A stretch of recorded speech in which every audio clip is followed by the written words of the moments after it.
우리는 하나님의 말씀을 참 많이 듣습니다. 옛날보다도 더 많이 듣습니다.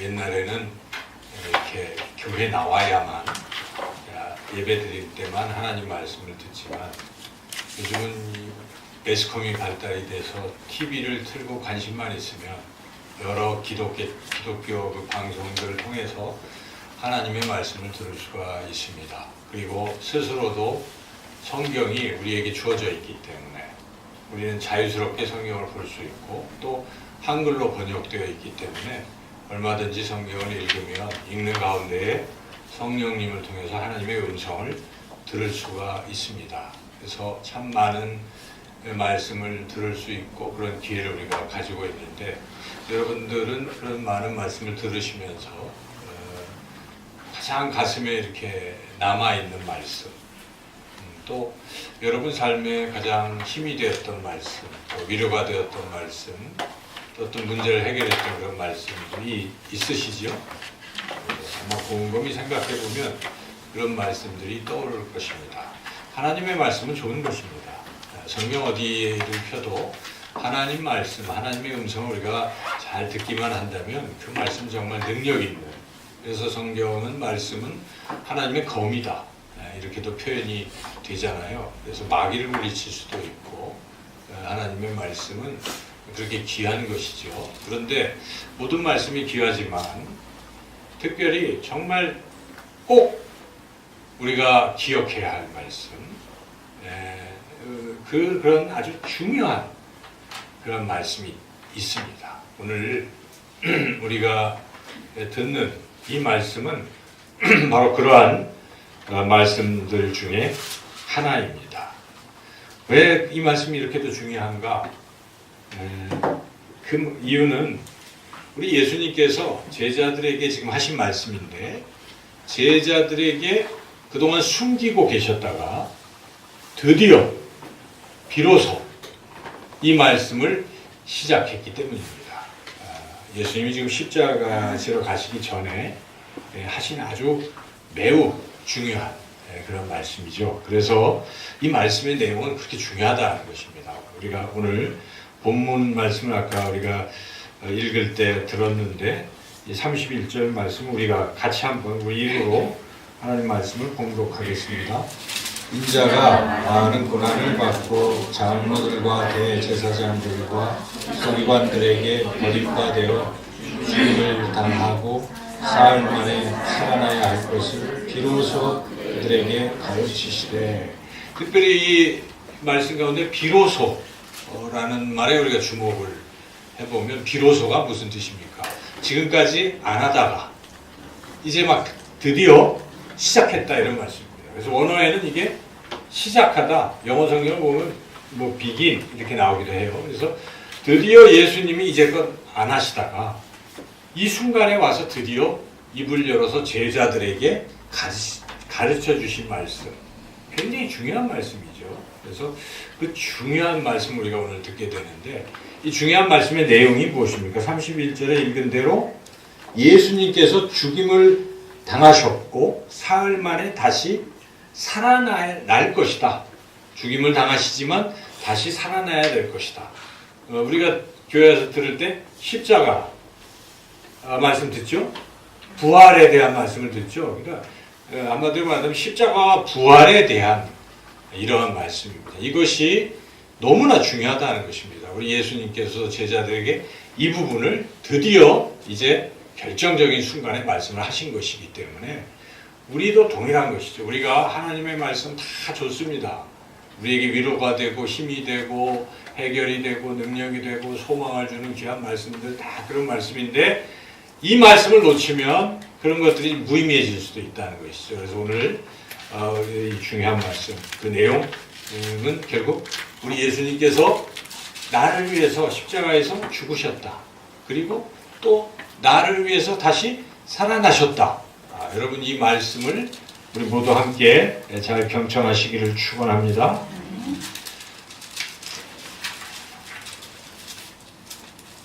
우리가 지금 이제 사순절의 기간을 보내고 있습니다. 사순절은 기도하셨고 또 주보 광고란에도 있지만은 사순절은 40일 동안 예수님의 그 죽으심을 깊이 생각하고 묵상하고 또 그 주님을 따라가는 그런 삶을 사는 기간이죠. 이 사순절 이 기간에 앞으로도 오늘 말씀을 계속해서 이렇게 예수님의 그 죽으심에 대한 말씀을 계속 듣게 될 것입니다. 왜 예수님의 죽으심, 십자가 죽으심이 그렇게도 중요한 말씀인 것인가? 그것은 그 십자가의 죽으심을 통해서 우리가 죄사함을 받게 된다 하는 이 놀라운 은혜, 이 진리 때문에 그렇습니다. 요즘 매스컴에 많이 이렇게 거론되고 있는 것 중에 하나가 그 미투 운동이라는 것이죠. TV를 틀고 듣기만 하면 다 미투 운동에 대한 그런 얘기를 우리가 듣죠. 미투 운동이라는 것은 미, 나, 투, 역시, 나 역시 하면서 나도 그랬어. 나도 그렇게 당했어. 이것을 세상에 고발하는 그런 운동입니다. 미국에서 이제 그렇게 사람들이 자기가 여성들이 특히 성적으로 피해를 입은 것을 숨기고 있다가 이렇게 폭로하게 됐잖아요. 그러니까 여기저기서 나도 이런 미투 운동인데 우리나라에도 최근에 어느 여검사가 자기가 그 상사로부터 성희롱 뭐 이런 것을 당했다는 것을 폭로를 했습니다. 놀라운 일이죠. 그래서 법조계에서 이제 그러한 고백, 뭐 미투 운동이 시작이 됐는데 이게 지금 확대가 됐잖아요. 그래서 소위 문화예술계까지 확산이 돼서 정말 유명하다고 하는 그러한 연극계 감독이라든지 영화계라든지 또 다른 어떤 문화계 그리고 심지어 또 영화 이 탤런트들까지도 이제 그 남성들이 어떤 우월한 지위를 이용해서 여성들을 그렇게 폭행하기 심하면 폭행도 하고 희롱도 하고 이런 것을 한 것을 지금 막 고발하고 있습니다.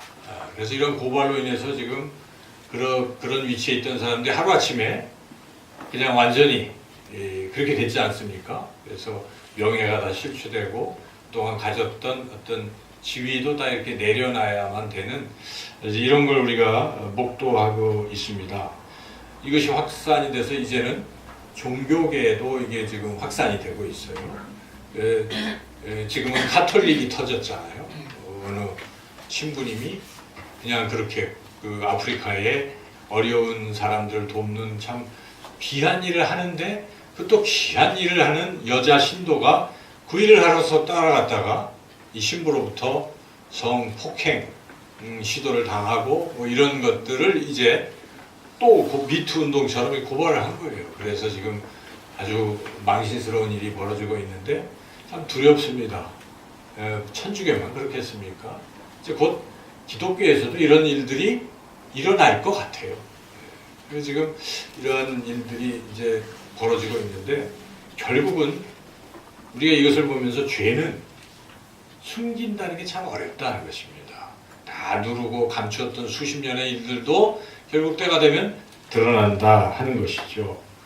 그래서 그리고 드러나고 죄가 드러나게 되면 사람들은 그 죄에 대해서 그냥 너그럽게 이야기하지 않습니다.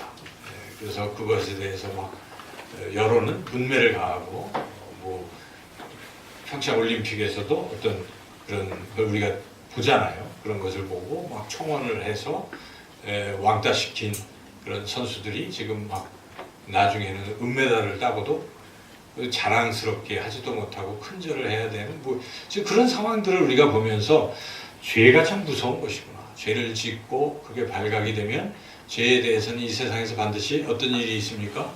심판을 받는 거예요. 단지 숨겨놔서 우리가 심판을 안 받을 것 뿐이지 드러나면 아마 다 심판을 받을 것입니다. 그런데 거기에 예외가 되는 사람은 한 사람도 없다는 것입니다.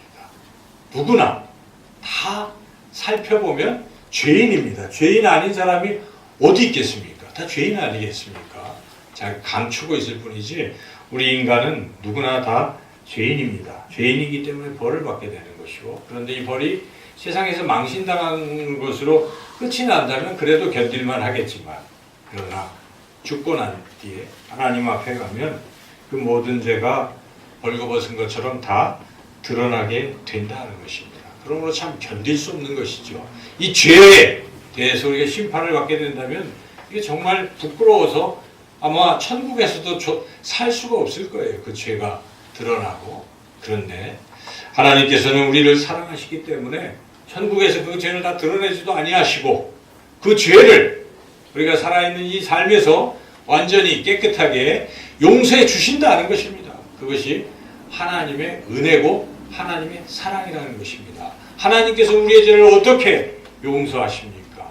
하나밖에 없는 아들 예수 그리스도를 이 땅에 보내시고 예수님께 우리의 모든 죄를 다 짊어지게 하시고 그 예수님이 십자가에서 대신 우리 대신 죽음으로써 우리의 모든 죄가 다 깨끗하게 용서받은 줄로 믿습니다.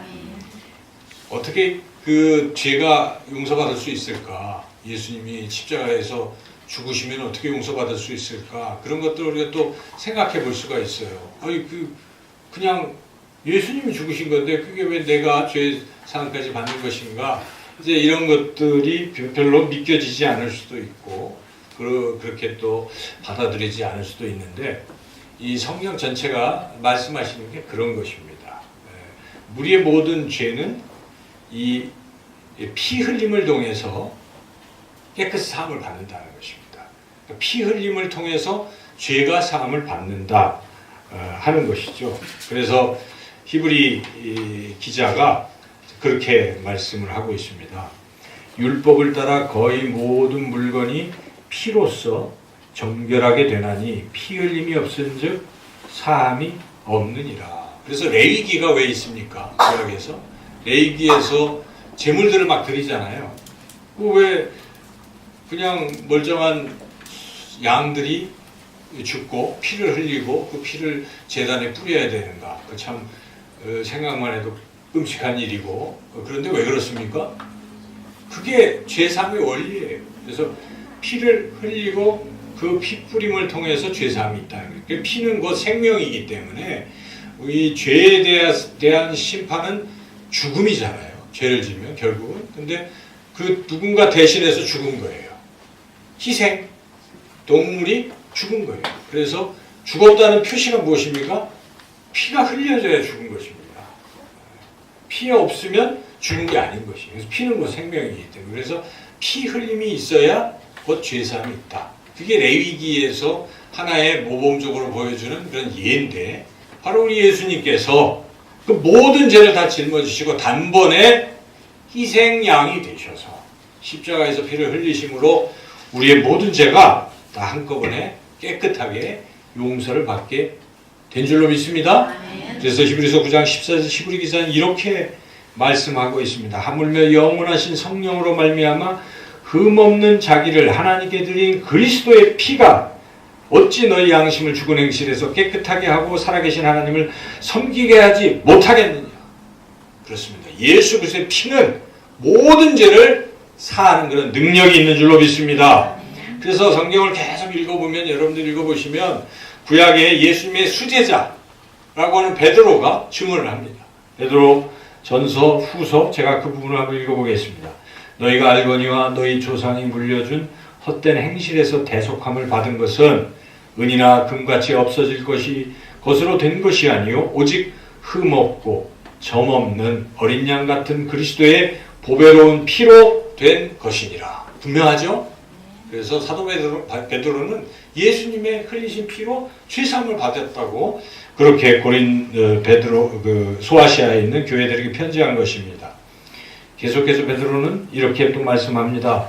친히 나무에 달려 그 몸으로 우리 죄를 담당하셨으니 이는 우리로 죄에 대하여 죽고 의에 대하여 살게 하려 하심이라. 그가 채찍에 맞음으로 너희는 나음을 입었고 그가 친히 나무에 달려서 십자가에서 죽으심으로 피 흘리심으로 우리의 모든 죄를 다 담당하셨다라고 증언합니다. 예수님의 제자들 중에 두 번째로 또 생각할 수 있는 제자가 사도 요한이에요. 베드로, 요한. 야고보도 있지만 요한이 많이 썼어요. 그 중에 요한일서 1장 7절에 이렇게 말씀하고 있습니다. 제자 요한은 그가 빛 가운데 계신 것 같이 우리도 빛 가운데 행하면 우리가 서로 사귐이 있고 그 아들 예수의 피가 우리를 모든 죄에서 깨끗하게 하실 것이요. 그렇죠? 사도 요한도 예수의 피가 우리의 모든 죄를 깨끗하게 하실 것이라고 분명하게 말씀하셨습니다. 그리고 또 예수님의 12제자는 아니지만 12제자의 버금가는 오히려 더 훌륭한 제자라고 할 수 있는 분이 누굽니까? 사도 바울. 바울이 또 이렇게 증언합니다. 에베소서 1장 7절 우리는 그리스도 안에서 그의 은혜의 풍성함을 따라 그의 피로 말미암아 속량 곧 죄사함을 받았느니라. 그렇죠. 여러분 말씀을 들어보니까 어떻습니까? 다 이 얘기를 하는 겁니다. 예수님의 제자들이 한결같이 예수님이 흘리신 피로 우리의 죄가 사함을 받았다라고 증언하고 있습니다. 그러면 예수님은 또 무엇이라고 말씀하십니까? 자기가 흘린 피에 대해서 무엇이라고 이 부분이 오히려 더 중요한 말씀이겠죠. 그래서 이 마가복음에서 오늘 우리가 18장을 읽고 있지만 이 대화의 맨 끝에 결론적으로 하시는 말씀이 10장 45절인데 제가 읽어보겠습니다. 인자가 온 것은 섬김을 받으려 함이 아니라 도리어 섬기려 하고 자기 목숨을 많은 사람의 대속물로 주려 함이니라. 자기 목숨을 많은 사람을 위해서 대신 희생 제물로 주기 위해서 이 땅에 오셨다는 것입니다. 바로 예수님이 십자가에서 피 흘려 죽으시는 이것을 말씀하는 것이죠. 많은 사람, 모든 사람을 위해서 그렇게 예수님이 피 흘리심으로 죄 사함을 얻게 하시기 위해서 이 땅에 오셨다는 것입니다. 그리고 예수님이 이제 십자가에 죽기 바로 직전에 무엇을 하십니까? 제자들과 마지막 저녁 식사를 하실 때 성찬식을 하시잖아요. 그때 포도주로서 그것을 설명하는 것입니다. 우리가 다음 주에 성찬식을 할 텐데 예수님이 이렇게 포도주를 주면서 제자들에게 주면서 이렇게 말씀하십니다. 이것은 죄 사함을 얻게 하려고 많은 사람을 위하여 흘리는 바 나의 피, 곧 언약의 피니라. 예수님이 분명히 말씀하신 것입니다. 내가 흘리는 피로 너의 모든 죄를 다 사하겠다고. 그렇게 예수님은 분명히 말씀하셨습니다. 여러분 믿으시기를 축원합니다. 어떤 내가 죄를 지었더라도 예수님이 흘리신 이 피가 우리의 모든 죄를 사하는 것입니다. 우리가 그것을 확실히 깨닫고 믿고 감격하는 사람들은 어떻게 살겠습니까? 너무 감사한 것입니다. 죄 사함 받은 것이 얼마나 큰 은혜입니까? 우리가 신문을 보면 매스컴을 보면 지금 죄 때문에 국정농단 해가지고 다 어떻게 하고 있습니까? 몇 년 언도받고 아마 징역 20몇 년 받은 그런 사람들은 지금 거의 절망 속에 있을 것입니다. 그런데 지금 판결이 이상하게 돌아가서 당신들이 무죄예요. 그러면 어떻게 되겠습니까? 너무나 기쁘겠죠. 그런 걸 우리가 상상을 해보세요. 우리 죄가 그렇다는 것입니다. 우리의 모든 죄가 예수님의 흘리신 피로 그렇게 깨끗하게 사함을 받았다. 여러분 이 말씀을 들으니까 여러분 마음이 어떻습니까? 믿어집니까? 아멘으로 화답하십시오. 아멘. 그런데 여전히 아멘으로 화답하지 않는 사람도 있고 때로는 오히려 이것을 반대하는 사람도 있다는 것입니다. 반발하는 사람도 있다는 것입니다. 그런 사람도 있다는 것입니다. 그런데 놀랍게도 오늘 성경 속에는 바로 그 예수님의 수제자라고 하는 베드로가 그 예수님이 이 말씀을 비로소 가르치시는데 어떻게 반응을 하고 있습니까? 이어지는 32절 말씀 같이 한번 읽겠습니다. 드러내놓고 이 말씀을 하시니 베드로가 예수를 붙들고 항변하네. 그냥 붙들고 항변이 그러면 안 됩니다. 이 정도가 아닙니다. 원래 뜻은 막 붙잡고 체포하듯이 붙잡고 예수님께 막 항의하고 덤벼들고 난리를 치고 그렇게 하면 안 된다는 것입니다. 예수님 죽으시면 안 되는 물론 제자로서 죽음을 막기 위해서 이렇게 한 행위로도 보여지지만 그 속에는 무슨 생각이 있습니까? 예수님은 죽으실 분이 아니잖아요. 죽지 말고 왕이 되셔야 될 분이거든요. 자기 입장에서. 왜 본인들이 예수님을 따라간 것입니까? 왕이 되면 오른쪽 왼쪽에 높은 자리 가려고 된 거예요. 사실 그것은 이 보면은 뒤에 보면 베드로가 아니고 야고보와 요한이 슬쩍 와가지고 예수님 높아지면 자기는 오른쪽 왼쪽에 그 자리를 주세요 이런 얘기도 하니까 제자들이 그 얘기를 듣고 어떡합니까? 나중에 막 또 욕하고 서로 싸우고 이걸 보면 지위 다툼을 하고 있는 거 보면 이들은 여전히 예수님이 그런 말씀을 하셔도 아니야 그 말이 아니고 예수님 왕이 될 거야 내가 한 자리에 예수님을 따라간 동기가 좀 의심스럽다는 것입니다. 그런 생각을 하고 있는 것이죠. 이렇게 반응을 보인다는 것입니다. 이러한 반응에 대해서 예수님이 뭐라고 하십니까? 그럴 수도 있다 하고 그냥 넘어갔습니까? 아닙니다. 예수님이 평소에 제자들에게 이렇게 심하게 말씀 안 하십니다. 그런데 오늘 말씀은 이 제자들 특히 베드로에게 뭐라고 말씀하십니까? 33절 또 읽어보겠습니다. 예수께서 돌이키사 제자들을 보시며 베드로를 꾸짖어 이르시되 사탄아 내 뒤로 물러가라. 네가 하나님의 일을 생각하지 아니하고 도리어 사람의 일을 생각하는도다 하시고 사탄아. 여러분 서로 대화하고 싸우다가 마귀 이렇게 얘기하면 어떻게 하겠습니까? 여러분? 마귀의 자식 아마 가장 극심한 욕일 것입니다. 그죠?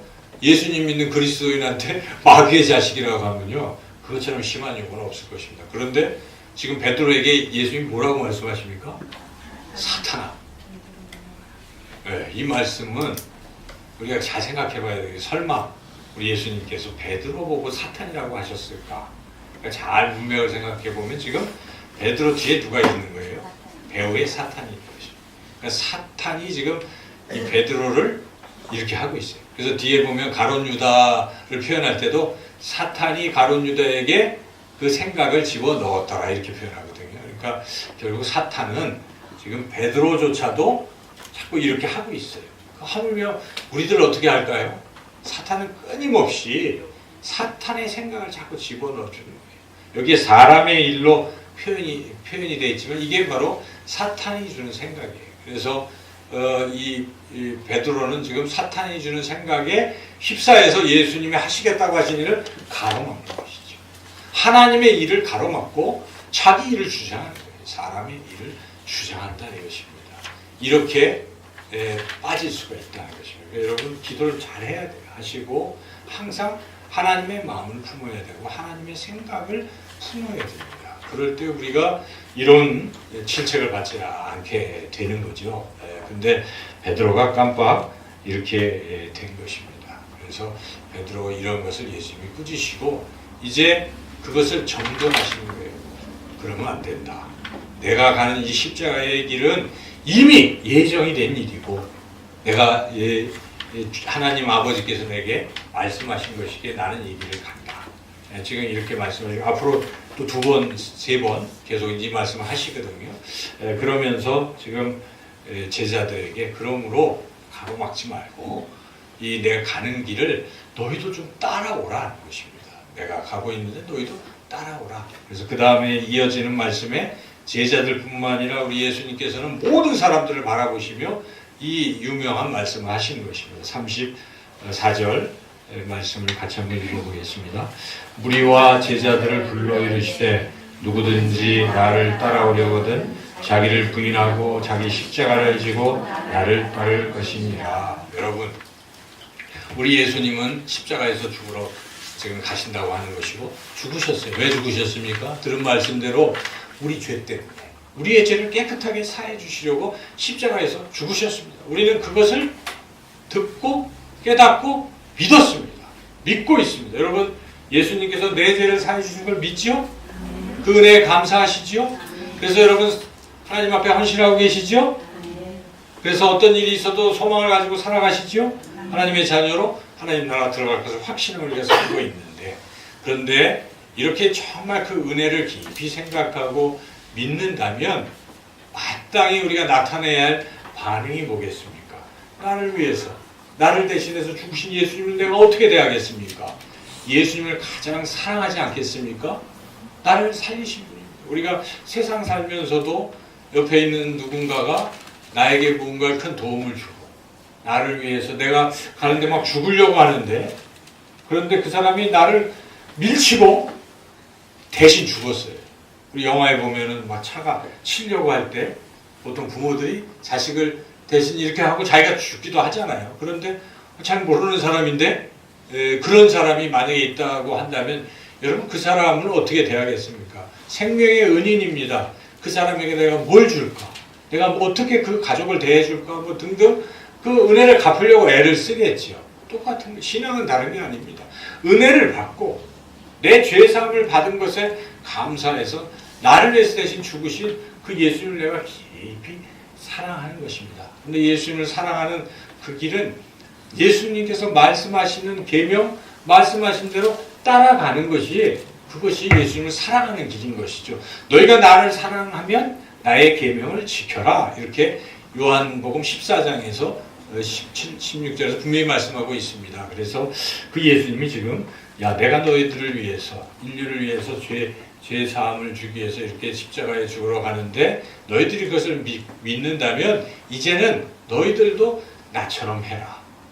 이것입니다. 그래서 우리가 신앙생활의 핵심은 은혜 받고 은혜를 주신 주님을 따라가며 살아가는 거예요. 남은 생은 예수님을 따라가는 예수님의 제자로 사는 것. 이것이 곧 우리가 마땅히 살아야 될 그러한 모습이라는 것입니다. 그 예수님을 따라감에 있어서 두 가지를 이렇게 얘기하는데 이게 참 어렵잖아요. 자기를 부인하고 자기 십자가를. 자기를 부인하는 것은 이미 앞에 내용과 연관이 있어요. 자기 부인은 사람의 일을 생각하고 내 생각을 고집하고 내 주장을 내세우는 게 사람의 일이고 근데 그걸 안 하는 것이에요. 그걸 없애는 게 자기 부인이에요. 자기를 부인하고 누구를 생각하는 것입니까?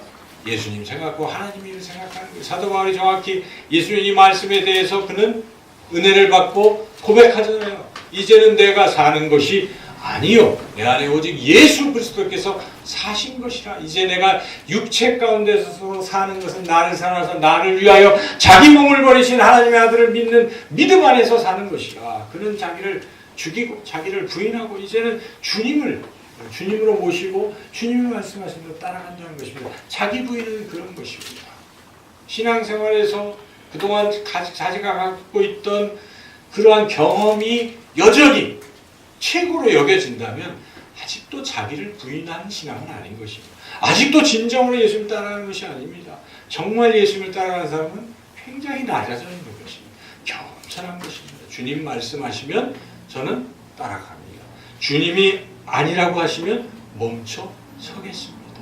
오직 성령님께서 이끄시는 대로 순종하는 사람, 이런 사람들이 바로 자기를 부인하는 사람이라는 것입니다. 그리고 자기 십자가는 자기를 부인하면서 또 한 가지 해야 될 것은 자기 십자가는 예수님의 십자가, 예수님이 십자가를 지신 것처럼 나도 십자가를 지겠다는 것이죠. 오늘 우리가 참 귀한 찬양을 들었습니다. 주님께서 그렇게 물과 피를 흘리신 주님의 그 십자가의 은혜에 나도 따라가리라 하는 것입니다. 나도 십자가를 지겠다는 그 십자가는 크게 보면 희생이고 이런 것인데 중요한 것은 본질은 자기를 죽일 수 있는 데까지 가는 것을 말하는 것이죠. 그래서 예수님께서 자기 십자가를 지고 따르라 하시고 35절에서 37절을 말씀하시잖아요. 이것은 이 자기 십자가는 죽음을 의미한다는 것입니다. 35절에서 37절 같이 한번 읽어보겠습니다. 누구든지 자기 목숨을 구원하고자 하면 잃을 것이요 누구든지 나와 복음을 위하여 자기 목숨을 잃으면 구원하리라.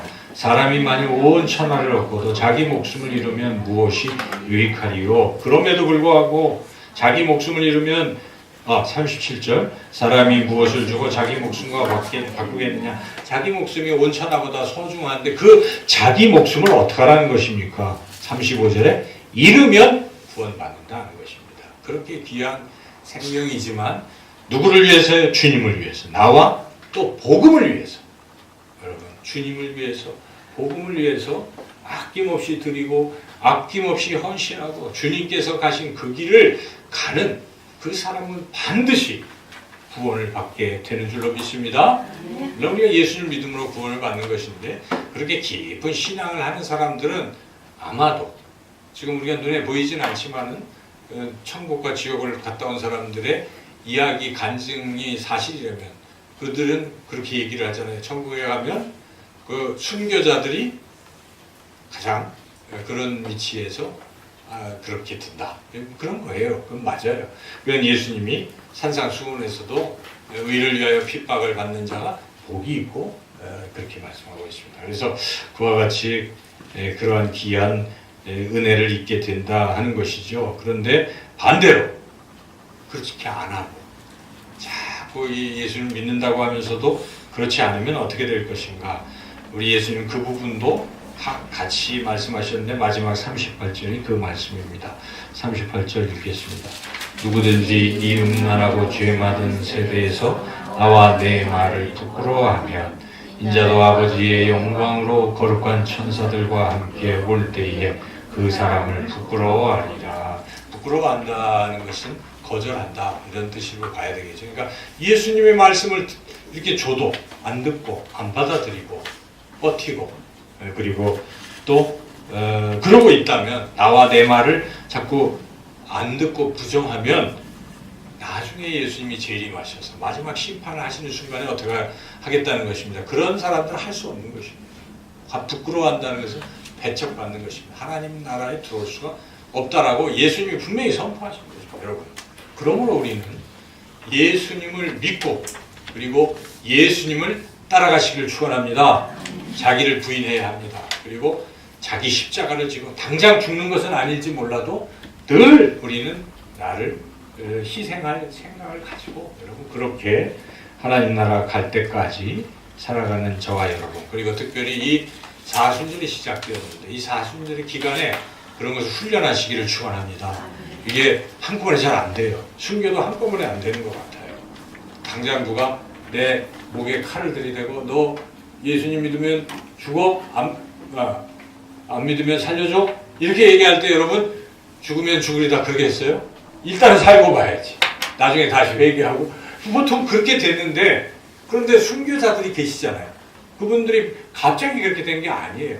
평소에 늘 그렇게 살았던 거예요. 그래서 당장 해도 할 수 있는 것입니다. 그래서 우리가 신앙은 훈련이라는 생각이 저는 늘 들어요. 신앙은 경건에 이르기를 훈련하라, 연습하라 하지 않습니까?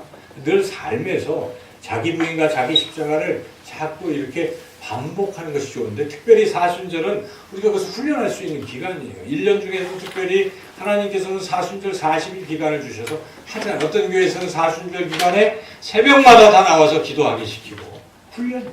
참 필요한 것이죠. 그걸 통해서 연단하는 거예요. 그렇게 이번 기간을 통해서 주님의 십자가를 깊이 생각하시고 자기 절제 또 이웃에게 아낌없이 나눠주는 이웃 사랑을 실천하시는 저와 여러분 모두가 되시기를 주님의 이름으로 축원합니다.